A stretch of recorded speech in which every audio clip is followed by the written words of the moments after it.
April Pettyjohn, and this is Follow the Leader Homeschool Education. All right. Hey, everybody, and welcome back to Follow the Leader Homeschool Education. I'm April, and this is Season 2, Episode 4. I'm back with Maxi, and we're going to start with my favorite thing, which is lightning round. Oh, boy. So you are privileged because she got to see the questions ahead of time, and I was like, put a star by the ones that you like best, the ones that you actually want to answer. The ones that are the easiest to answer. But I might throw in a few of the other ones, Oh, yeah. so we'll see. Okay. So the first one is, what is your dream car? Okay, this is a fun answer. Because No car seats. No, I want Yes. the car seats. Oh. I love the car seats. I love them. Okay. Okay, so I drive a big SUV, Yep. and I wanted this specific one forever. It's a Yukon Same. XL. We have the same Yeah, we literally have car. the same car. Mm-hmm. Pearl white, all the things. And my husband bought it for me as a gift when I got my job that paid more than I make now, which is $0. And I was so excited, and it was like pristine condition. And then he left for a year on a deployment. And when he came back, I told him, I was like, you know what? I need to tell you something before you get home. This vehicle is not the same as when you left because it had been through a year of survival. The carpets are so stained you can't even tell what color they originally were. One of our kids carved a star into the side with a rock, But my kids ask me. So patriotic. Yeah, so patriotic. My kids ask me, like, what's your dream car? And I'm like, it's this one. And even with the stains and with the star in the side, like, it's my favorite. I love it. Seriously? Absolutely. That It just so precious. embodies our So chaotic that life. car, the way that it is right now. Yes. I love you. Like, I would never choose another one. Not me. I want a Hummer. That's amazing. A big I Hummer. hope you get one. Yeah. Like the one with the truck bed in the back, Yes. because you can still haul like all the things. I don't know why. That's amazing. I've always loved Hummers. I know they are terrible, like pollutants of the earth, They're pretty cool, though. but they're big and mean, and I like them. Yeah. So, okay. I don't think your Hummer will be the issue with the earth. So it's okay. Not. Okay. This one I think is funny. We'll see where it goes. What is your biggest turn on from Tom? Okay, so you probably would guess this, but the man is just a gift. Like, I tell him all the time, I don't know what I did to deserve you. Like, I seriously mean that with all of my being, but he has this thing he does, and I think it's magic. Pretty sure that he has, like, I don't know, some powers that I don't know about, but he comes home when our house is trash from wall to wall, and somehow in 30 minutes to an hour, it's spotless. How do they do that? I don't know. It's so frustrating because if I were to do the is. same job, it would take me 4 hours. Mm-hmm. And I'm like looking in the cupboards for, like, where did you hide all this stuff? Where did it go? Yeah. But somehow he just, like, check the trash bins. I know. He probably just threw. I wouldn't even mind. It's so good. And I'm always like, okay, thank you. There are days when I'm like, burn it. Right. Just light a match. But yeah, I'm always so very impressed by that. So that would be it. So it's house chores. Yeah. That's what does it like, for you. Man, let's go. Yeah, absolutely. That is, I don't know. I don't think for me, it's not really anything that he does. It's literally, I don't know why I'm saying this. It's fine. I'm scared. It's literally just what time of month it is. It has nothing to do with him. It's just hormonal. So there is like 1 week a month where I'm like, cannot get enough of him. And then the rest of the month, I'm like, see ya. You know what's funny, if I think about it, is that for me also in seasons where we were trying to have a baby, I was like so into that. Yes. I think it's because I just love being a mom, and that just always was like, yeah, let's go. Let's make a baby, He'd probably be mortified because he's like, what about me? But, oh, yes. sorry, hun. Also, I love you. Yeah. But babies. Exactly. That's so funny. Okay. What is a habit or addiction that you just cannot seem to kick? This would 100% be thrifting. Oh. Like, absolutely, hands down. And there have been times where I've thought to myself, this is kind of unhealthy, how much I love doing this and how often and how expensive it is. And so I would be like, I'm going to go 30 days without thrifting. Ask me if I've ever made it 30 days. Have you ever? No. Never. Mm-mm. So, yeah. What do you are you looking for something specific, or is it just the thrill of the hunt? Thrill of the hunt. Yeah. Yeah. Is it clothes, like vintage clothes? Is it furniture? I mostly thrift clothes, like to resell, but for me personally, I like to find puzzles and books. Oh, okay. Those are my two favorite things to get, like for actual enjoyment, so not for fun. reselling. So you're gonna, like, as soon as you leave here, you're gonna go get a hit, aren't you? I'm just gonna go around. No, actually, I went before I came here. My sister offered to take the kids an hour before I actually needed her too, and I'm like, perfect. Okay. Go to the Do you have a favorite store? Probably Red Rocks in Springfield. Red Rocks is good. It's a good one. Yeah. I feel like they don't filter their stuff as much, so you find there's that new huge one. Oh my gosh, it's so giant. I haven't been since they moved into their new building. Amazing. Like, I'm gonna have to so go. big. It's the biggest Red Rocks in Missouri. Okay. At least that's what the cashier told me. So that's good. Yeah. That's fun. Mine used to be a food item. A drink. Mine was soda. I loved Coke. I would wake up in the morning and like drive to go get one, like first thing in the morning. That's commitment. But I haven't had one in, I don't know, months because I started this like migraine medication, and it makes everything taste really flat. Oh. And so it had no carbonation to me anymore, and I was like, interesting. Well, do you drink like carbonated water and stuff, or just soda? Yeah, just a Coke. Yeah. Oh, and it was so good. Like, make your eyes water. Like, oh, so I can't. great. I don't like soda. That feeling that like burns my nose. Oh, I love it. The burn, like chlorine. It's great. So terrible. That's so weird. Good. Okay, you like it. Okay. If you're at the register and you're gonna impulse buy something at the register, what would it be? Probably, if I'm gonna make an impulse buy, like I don't buy stuff like for myself often, like clothes or shoes. But like if I'm hungry, like that is my impulse buy. Same. And it's always like, I don't know, Hershey's with almonds probably is like, or like a milkshake. Yeah. Mine's gonna be spicy Doritos. Always something salty. Salty and salsa at the same time. Ooh, that would be a good combination. We should make it. Something salty. Yes. Okay. Oh, I think that's pretty good. I do want to get to this at a later time, and if we have time, we're going to get here. This is not really a lightning round question, but I do want to hear how, or do you feel like you do a good job prioritizing your marriage while you're raising 4 littles? So, do you want me to answer that now? Yeah, I have a lightning answer, which is no. I'm doing a terrible job. It's so hard. It's so hard. Yeah. I think I think that Tom and I both have seen our parents go through a phase after, the last one leaves the nest, where it's like they have to rebuild their relationship because there was so many years, decades of investing in your family, but it's so hard to keep that relationship in your marriage separate, not that it has to be fully separate, but just like prioritized, I guess. And so you end up having this relationship that's fully revolved around the kids. Right. And so it's funny because we've had these conversations like, how do we not do that? Yes. But we're doing it for sure. Like we are definitely, at least in this phase, like consumed with parenting. It's so hard. I feel like we go through seasons where we're better than at other times, but it's not been consistent. Yeah. Like that, having a regular date night, and like we'll go through seasons where we're really good about it, but it's not been a consistent thing over the years for sure. So I don't know, maybe we need like a pact or something to do better. I feel like we do, like it's every maybe 2 or 3 months. We'll just stay up till like 4 o'clock in the morning just talking. And it's like, I feel like we do come back to us, and when we do, it's just so amazing, and we can kind of catch up on the last months where we've just been like, hey, switching kids, or hey, have some dinner and we're gonna go to bed. And I don't know, I feel like that has kept us like the spark or whatever, but yeah, it's definitely a challenge and something that we I would not say are extremely successful at in this season. You are not alone for sure. And anybody that I've ever brought that up to, I've not met anybody else in our stage of life who feels like they're just crushing it in that area. It's really hard.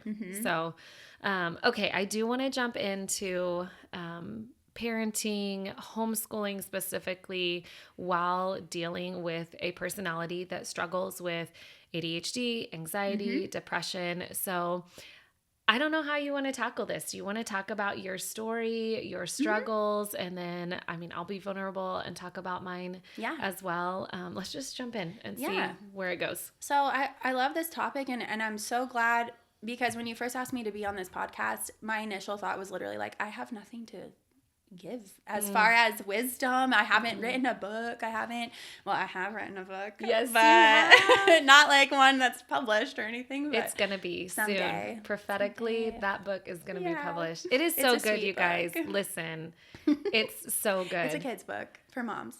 It's amazing.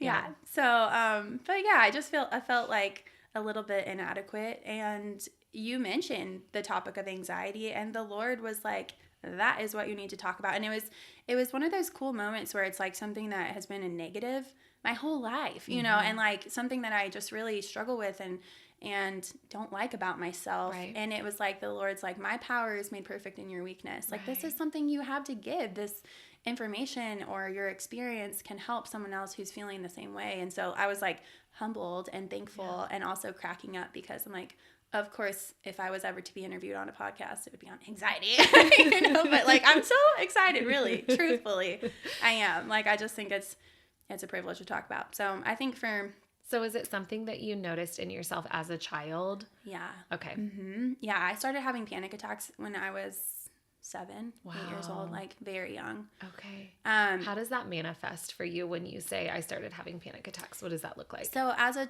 child, I would literally just get so scared and not have any reason to be scared. I specifically remember the first time it happened. I was listening to, my parents had bought this like big stereo system, and we were listening to some DC Talk CD or something really loud.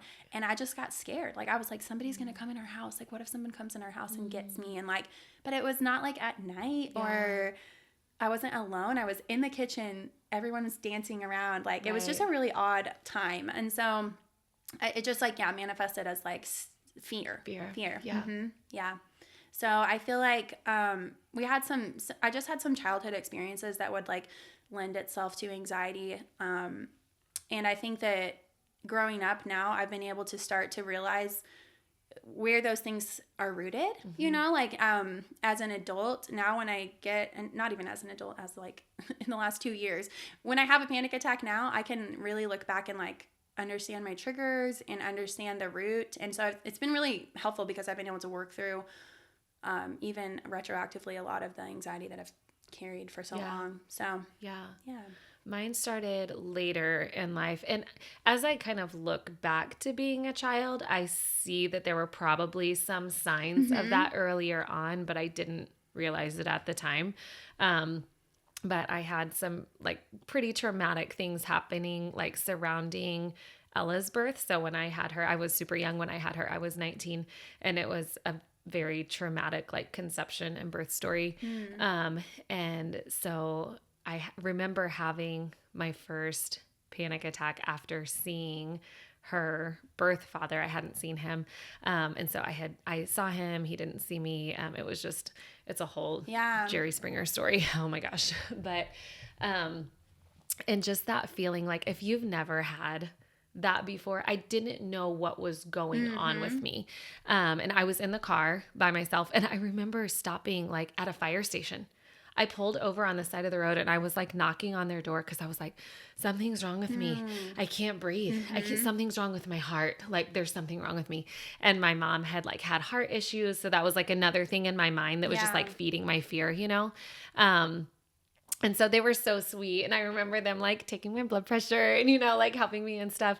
But it really started to kind of like grow and manifest itself like physically. And then like my dad called the ambulance for me another time at home and like took me to the emergency room. And I'm like, no, listen, something's wrong. Like there's something wrong. I can't breathe. And, you know, they ran all the tests and they were so good and stuff. And he's like, there's nothing, like, you're having a panic attack. And I'm like, you are wrong. Like there is something wrong. Like you just want somebody to hear you, you know, that something's wrong with you. And so it really started this battle of fighting that for years, decades, really, honestly. And it pushed me to a place though of being more desperate for the Lord than I have ever been in my life. I mean, I remember laying in the floor and just literally feeling like out of control of my body, like just shaking and knowing like I literally can't take another breath without him. And until you've like been at that point where you're like, I am literally relying on him for my next breath. You don't know what dependency on God is until you've been in that moment. And it's scary. Like it's so scary, but it's the most vulnerable place I've ever been in. And it's so weird to say because while you're in it, I'm like, I don't want to be here. Yeah. I hate this. This is the valley of the shadow of death. Like I don't want to be here. But on the other side of it, I know there's nothing that would have drawn me close to him like that experience drew me close to him. Yeah. And I want to be close to him. So it's interesting because I was thinking about this so much the other day. Maxi and I and some friends have started a Bible study, and I want you to share what you had said about the verse that was brought up. We're doing this Lisa Harper study, Jesus Shaped Life. That's what it's called, right? And they're talking about the verse about the deer. So will you share about that? Because that desperation, it just kind of made me think about that. Yeah, so the verse is, as the deer pants for the water, so my soul longs for you. And it's, part of a hymn. And I've always thought of that as like growing up, hearing that song, I think of it as like, oh yeah, deer get thirsty, so I'm sure they're looking for water. But as an adult and knowing like what we know about deer, they don't just get thirsty. Their whole existence revolves around finding water, being near water. They bed down near water. They're aware of water. They can smell water. Like they're just like very, like you said, it's like a desperation. It's not, and it's instinctual. Yes. It's not just something like, as humans where we're like, yeah, I'm thirsty, I'm gonna turn my sink on. It's like they have to be always pursuing water or they die. And so I just thought of that, from that vantage point, it was like, oh wow, that's different. Yeah. That's why it doesn't say I long for you like I long for water, because yes, we need water to survive, but we don't necessarily, I guess in the grand scheme of things we do kind of put our life around water, but I just feel like in this day and age, that doesn't mean the same thing as it maybe used to. And I feel like God was intentional in saying as the deer pants for water, not as the person pants for water. Right. I don't know. That's probably, I don't know, maybe that's insensitive of me to say for people that do struggle finding water. It makes it timeless and relatable across like generations, because civilizations did used to plant themselves around rivers and around streams. But anymore, we can dig wells and we have city water and we have water towers and all of that. But that verse makes it translate over time. Yeah. But that when we studied that verse, it just really made me think of that time in my life where I was so desperate and so reliant on him. So can you talk a little bit about like what effect has anxiety, depression, ADHD, what effect has that had on you? Like, as a mom, has it affected your homeschooling? What has that looked like in your home? So I think that for me, it definitely has. And for a really long time, I kind of blamed myself for just being dysfunctional. Like even in anxiety, I didn't even understand that like it's like a disorder. It's not something I'm choosing to do. Right. And I can choose to stay there, but like getting to an anxious place is not a choice, for people who struggle with true anxiety. Right. And so I think for me, it's been a journey, but I feel like I've come to a place where I understand it better and don't beat myself up. Yeah. For a long time, I think I had a lot of shame and just like kind of disgust in myself, like pull yourself together. Yeah. Why are you so worried? Why are you so scared? Like,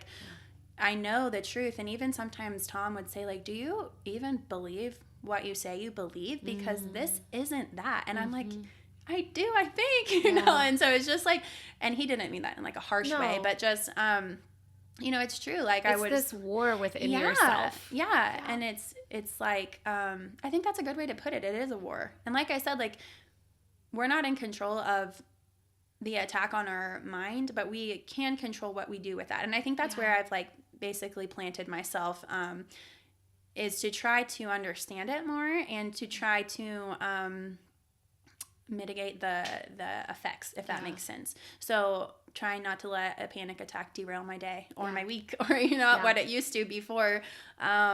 Understanding the physical side of anxiety, understanding that like my body reacts with anxiety when I don't get enough sleep or when I haven't eaten, and trying really hard to work on those things.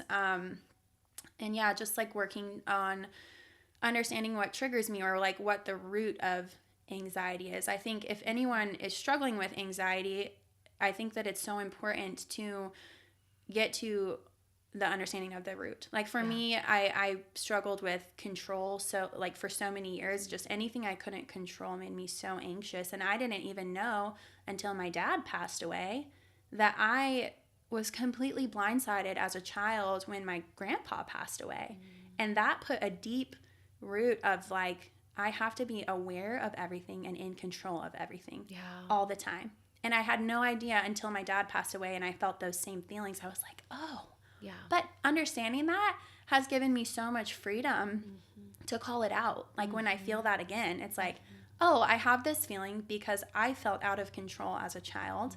And I thought that if I followed this list, made my bed this way, brushed my teeth this way, brushed my hair this way, like weird stuff, but was in control of things, that nothing bad would ever happen. And I can call out the lie, and then I can put my hope in something else. Right. And even taking that a step further, it's like, why do I have this need to be in constant control? Well, really at the root of that, it's because I don't really know that I trust God to actually take care of me. Yeah, for sure. And it's like when you can get to that place, it's like God's not afraid of that. He already knows that that's our fear. And so if you can get to that place, you can give it to him. Right. If you can get to the place where you can hold it, you can give it back to him. You know, and I think that that's something that I wish I could share with anyone who struggles with anxiety or depression, is just like resources to understand those things, if that makes sense, and to understand why your body does that, and to not blame yourself, but to empower people to take control of those things, I guess. Yeah. And I think that sometimes the Christian community can do a disservice in this area by kind of doing a blanket you can be healed from this. You just need to pray. You just need to give this to the Lord. That is so important. Absolutely. 100%. Yes, you need more prayer. Yeah. Yes, you need to give it to the Lord. Yes, he 100% can heal you of anxiety. There are also other things that he can use to help your healing, that he can use to help your brain. He can use amazing counselors and therapists. Yep. He can use EMDR training. He can use medication. That's something that he used in my life for a long time. And there's a stigma still surrounding that. I think we've made good leaps and good gains, and there's not as much of a stereotype, but there still is some. And I don't know, I want to give freedom to people who have wrestled with that for a long time, because medicine and doctors and therapists, those are also tools that God uses for healing. It reminds me of the boat story. You know, the classic pastor's boat story where the guy is like on the roof and the water. Yes. And a boat comes by. Yes. That one. Go ahead and tell it. Yes, so go ahead and tell it. The boat comes by, and this person on the boat is like, hey, can we rescue you from this roof in the middle of water? And he's like, no, God said he'd rescue me, and this happens 3 different times. And he dies because he didn't get on any of the boats. And when he gets to heaven, he asks God why he wasn't rescued. And God was like, I sent you 3 boats. I sent you 3 boats. Yeah, that's what that makes me think of. It's so true. Like, I feel like, I think there's a stigma in mental health in general to just admit that something might be off, you know? And like, I think that that's something that we should, you know, be more vulnerable about, so that people can see that if there's something off, that's okay. It's just like if you have like a bone problem, or like I don't know, if you get cavities really easily, I don't know. It's just like anything else. Like we live in a broken, fallen world, and there are things wrong with us. And if it affects your mental capacity to feel joy, or to be organized, or to just like function, like it's okay to get medicine for those things, you know, and just like you would for a heart problem or anything else. So I will say too, 100% of the time that I have shared my story and had the opportunity to share it as a testimony, 100% of the time the people that I share it with have said, me too. Yeah. Me too. I have struggled with that, or I am currently struggling with that. It is such a widespread issue that I've never met another woman who has said, oh, I can't relate to that. I've never felt anxiety. I don't know what you're talking about. We're all experiencing that in different ways and in different levels, but that really is something that we can come together on in a common way. So I would love to give some just practical advice. So let's say you're in the middle of your day and a panic attack comes on, or anxiety just hits you really hard. You wake up, and you know what I'm talking about. You wake up and you're heavy. Yeah. And it's an anxious day. What are some things that you do practically that can help you quickly snap out of that? Yeah. Okay. The first thing that comes to mind is like, I don't try to do what I was going to do before. Okay. If that makes sense. So if I wake up feeling like that, or if something in the day just kind of hits and I'm triggered, and I used to try to push through, and it was always catastrophic. Yeah. I would end up having either a huge meltdown in front of my family, or completely losing it on one of my kids because I'm dysregulated. And I feel that what I've learned is that I have to take care of myself before I can take care of anybody else. And if I'm suffocating, I'm going to be no help to anyone. It won't matter if we got through the school lesson by the end of the day, because no one will have heard anything through my actions or the way that I'm presenting it, because I'm a hot mess and all over the place. So I think that for me is it's just taking a pause and saying, we're going to do something else, and whatever helps me in the moment to kind of be grounded. Is it, okay, I have this laundry piled up. Today we're going to fold laundry and we're going to get this out of the couch because it makes me feel like I'm in control of something for a moment. It feels productive. Yes, it's going to clear some space in my brain. Just kind of grounding and like get back on, track, I guess. And but yeah, I think if there's things that we like have to be at and have to do, honestly, this is something I'm growing in. I don't think I'm very good at it yet, but something I'm growing in is the same kind of principle. Just saying like, I can't do that today. Yeah. And it's going to be okay. Like the world will continue on without me. I tell people this often, or I guess maybe myself, but like if I were to just drop dead tomorrow, it would be sad, but like the world would go on. I know. Yes. And it's like it's kind of a morbid thought, but like if you can take it to the extreme. I do that all the time. Everyone is replaceable when it comes to the practicality of culture and like deadlines and things like that. It's like no one is replaceable in emotion or like relationship. But when you're stressed over things like as far as function. Yes, as far as function, when you're stressed over things like getting your laundry done or getting your meal plan prepped and those types of things, or getting your homeschool done, or volunteering at church, or anything else that's like a function or a practicality. It's okay to say, I can't do that today. Yeah. And Lisa Turkhurst, in her one of her more recent books, I think it's Good Boundaries and Goodbyes, the way she responds to that, I love this so much, and I've used it a lot. She will say to people, my heart says yes, but my capacity says no. I'm so sorry. Yeah. And I just love that so much, because there are so many things that in my heart I am saying yes to, but I just can't. And I want you to know that I want to, because I never want it to come across as harsh. Right. But I can't. Yeah. And I have never had anyone come back to me and saying, well, how dare you, or how could you? They understand. Right. They get it, because we're all moms. Like we're all in it together. But I love that. I think that that's so good when you can have little tasks that you're able to accomplish and break it down into small bits. Because even when you got here, I just kind of threw my hands up and I'm like, look at my house. But if you can do something small, that's like, I got my kitchen tidied up. Great. Yes. I feel good about that. Like, I do. If I can clean, like it was a success to me. If I can clean one corner of my house, I don't care if it's like my nightstand in that area. And then if I feel stressed, I literally go, I sit on my bed and I only look at my nightstand and look at my clean house, because I can't see any of the rest of it because it's behind me. So I think just like, little things like that. Like it's not about taking control, because you want to like recognize that you aren't in control, and that's feeding anxiety, like grasping to be in control, but grounding yourself by doing an activity like that, or having a clear space, is really practical. And that is something else, though, that really comes into play if you are someone who is saying, yes, I am either diagnosed or undiagnosed ADHD, but I know that I am, which, hello, undiagnosed, but 100% diagnosed. Because I can be so scattered and like 500 tabs open in my brain, but I will get so hyper focused on one thing, like so hyper focused that it's like, I mean, Rusty will come home and it looks like an absolute circus in here, but I'm like, look at this one cabinet that I labeled and like cleaned out with a toothpick. And I mean, it's wild, but it feeds my need for control and organization, and I'm really proud of that one little space. It's good. So. I know I follow Jenna Kutcher on the Goal Digger podcast. She's like a small business entrepreneur guru, but she has been diagnosed with ADHD and has a lot to say about like the strengths of ADHD and leaning into that. And that's something I'm trying to learn about myself, because again, I can really beat myself up for the same type of thing, like hyper focus and things like that.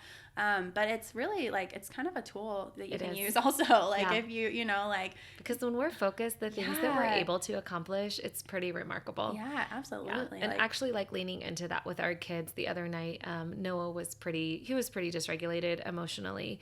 And I had the opportunity to talk to him right at bedtime and share like personal experiences. And I told him, I was like, bud, when I was in a season of really struggling with my emotions and with anxiety and that really like getting on top of me, I was like, I really committed scripture to memorization. And I told him, I was like, there are times when I was in the shower and I would repeat the same Bible verse out loud 100 times. And he was like, 100 times? And I was like, yeah, I would say it over and over and over. And so being willing to talk about those experiences, it empowers other people. It empowers your own kids, because then they're not sitting there going, well, mom's perfect. Well, mom's got it all together. Well, mom's never out of sorts. She never loses control. She never is, spinning out.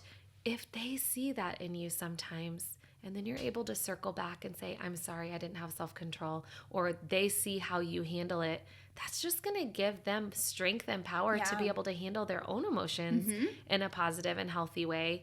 And then I like talking to other moms about it because it gives me new tools. Like I loved the other day when you were saying that you're learning what some of your roots of your behavior are. And I'm like, that's an area where I could really grow, is really identifying the source of some things. I feel like I have good like tricks in the moment. I have good ways of snapping out of a panic attack quickly, like good breathing techniques and good grounding techniques. And those things are important to have to snap you out of it quickly. But over the long run, I want to know what those deeper triggers are. And so me hearing you say that, because we opened up the conversation, I was like, oh, that's an area where I could grow. So when people are willing to talk about the harder things, we learn from each other. I think that's the key, is like, it is amazing the number of times you can mull something over in your head and not understand it.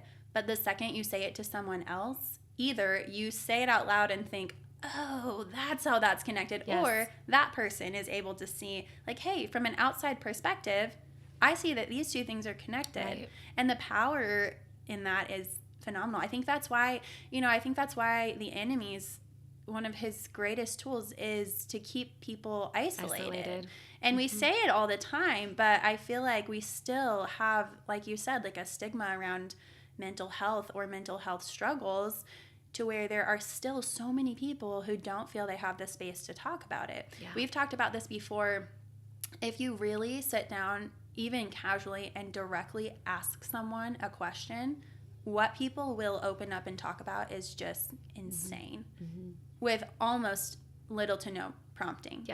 And so I think, an encouragement to anyone listening that is in community, which is everyone, you're in community in some capacity, ask questions and share both, because I think that there's just so much power in just verbalizing these things, because you can really get to the bottom of an issue and learn to become a good question asker. That is something that you are phenomenal at, and I've really tried to start gleaning from you. I walked up to lunch the other day and there was a small group of you, and within just a few minutes one of the girls is crying and sharing a lot, and it's somebody who is more of a reserved personality, but it was almost like she was just waiting. She was just waiting for someone to ask. She didn't mind sharing, but she wasn't just going to pour her heart out uninvited. She was just waiting for somebody to ask. And I mean, the minute you opened up that question, she was ready to talk. It just took somebody being willing to ask. And that's Jesus. This talk was amazing, and I hope that you are feeling encouraged and just ready to dig a little deeper in your walk with the Lord, in your relationship, and your community with others. There's so many good words in this podcast, so make sure that you're sharing it with friends that need to hear it, which is everyone, in my opinion. I think it's good for anyone to listen to. So before we go, would you pray with our listeners and our viewers? Okay.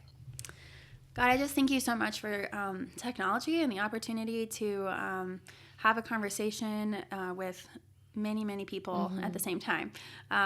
You're so good, and we are just so grateful that you are our counselor, and that goes so much deeper than just a name. Lord, you sort out our thoughts. You're the one who grounds us and roots us in you. And Lord, I just pray for each person listening that they would find that, Lord, that they would find that to be true. As you reveal yourself to us, that we would understand more and more of your character and your trustworthiness. Thank you so much for vulnerability and what it creates between friends, and we just praise you for being our rock and our salvation. It's in your name we pray. Amen. Amen. Make sure you come back next time for more support and encouragement on your homeschooling journey, and until then, happy learning.